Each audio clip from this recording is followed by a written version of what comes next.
안녕하십니까, 펀들입니다. 비주얼 브리핑 펀펀 강의 26강을 시작하겠습니다. 오늘은 스프레드 강세란 무엇을 뜻하나요? 라는 제목으로 거기에 대해 스프레드 강세에 대해서 설명을 드리도록 하겠습니다. 먼저 스프레드의 정의를 알아보겠는데요. 이 전 시간에 설명을 드렸었죠. 스프레드란 넓어짐이란 뜻인데 여기 주식시장에서는 두 상품 간의 가격차를 의미합니다. 비교해야 될 것이 베이시스라는 게 있죠. 베이시스는 단순히 현물과 선물 간의 가격차를 얘기하는 겁니다. 그래서 현물과 선물과의 가격 차이는 스프레드라고 안 하고 그것은 베이시스라고 얘기하고 나머지 그냥 상품 간의 가격차는 스프레드라고 얘기한다.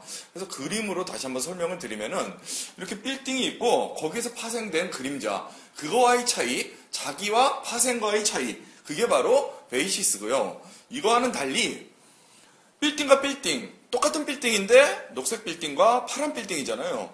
다른 상품과 그 두 가지 상품이죠. 그러니까 그런 거에 두 상품 간의 그런 차이, 높이의 차이, 이것을 우리는 스프레드라고 합니다. 이 스프레드는 꼭 같은 종류의 빌딩일 필요가 없습니다. 그래서 녹색 빌딩과 집, 주택가의 높이의 차이, 주택이 되게 부잣집이네요. 이 주택가의 높이의 차이도 우리는 스프레드라고 말할 수 있는 것입니다. 그렇다면 스프레드 강세란 무엇일까요?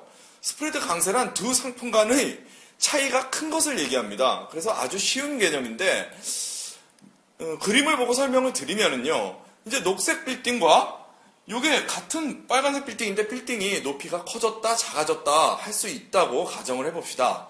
그러면은 일단 이 상태에서는 이 정도의 차이가 스프레드입니다. 그렇다면 빌딩이 커졌다 그랬을 때는 이렇게 차이가 커집니다. 그러면 이것을 우리는 강세라고 얘기할 수 있습니다. 뭐에 비해서요? 이전에 작았을 때에 비해서 강세다. 이렇게 얘기할 수 있습니다. 그러면은 이것을 우리가 지수 선물에 가정을 했을 때 녹색이 12월물이다. 그리고 빨간색이 내년 3월물이다. 이랬을 때는 내년 3월물이 비싸졌다, 싸졌다. 이랬을 때 스프레드가 이전에 비해서 싸졌을 때보다 강세다. 이렇게 얘기할 수 있는 것이죠. 그러면은 강세일 때, 그때 얘기하면 우리는 그 강세인 상태가 바로 내년 3월물이 고평가됐다. 이렇게 얘기할 수 있고 상대적으로 12월물은 저평가됐다. 이렇게 얘기할 수도 있습니다. 그렇다면 언제가 그 스프레드 강세인가? 그걸 얘기할 때 이런 이전 상태가 없다면 어제보다 강세다 이렇게 얘기할 수는 있지만 지금 상태가 어떤 절대적인 기준에 비해서 강세다 이렇게 언제 얘기할 수 있는가가 또 궁금해지는데요. 그거는 바로 선물에 있어서는 이론가를 구할 수 있기 때문에 가능하다고 볼 수 있습니다. 이론가는 전 시간에 역시 마찬가지로 설명을 드렸었죠.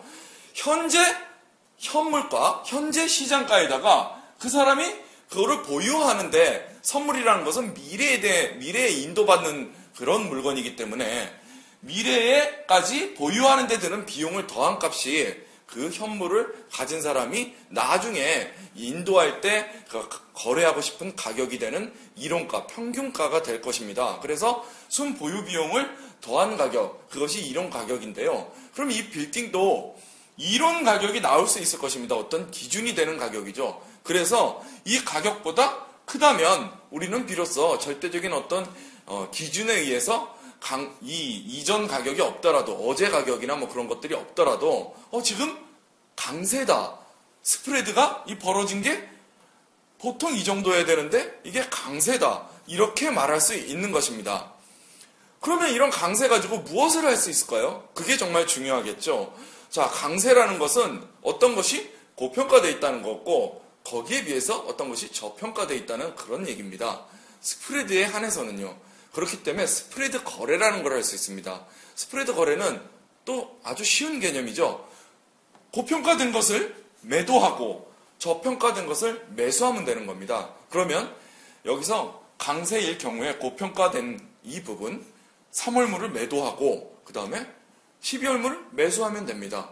이것은 차익거래는 아닙니다. 그래서 그거랑 비교를 해주셔야 되는데요. 왜냐하면 차익거래는 그 순간 이익을 갖다 확정하는 반면 이것은 단지 이게 저평가돼 있을 것이라고 생각했기 때문에 12월물을 매수해서 12월물이 올라가기를 기대하고 내년 3월물은 매도해서 3월물이 내려가기를, 그래서 자기가 비싸게 판 것이 나중에 이익으로 실현되기를 바랄 뿐인 것이죠.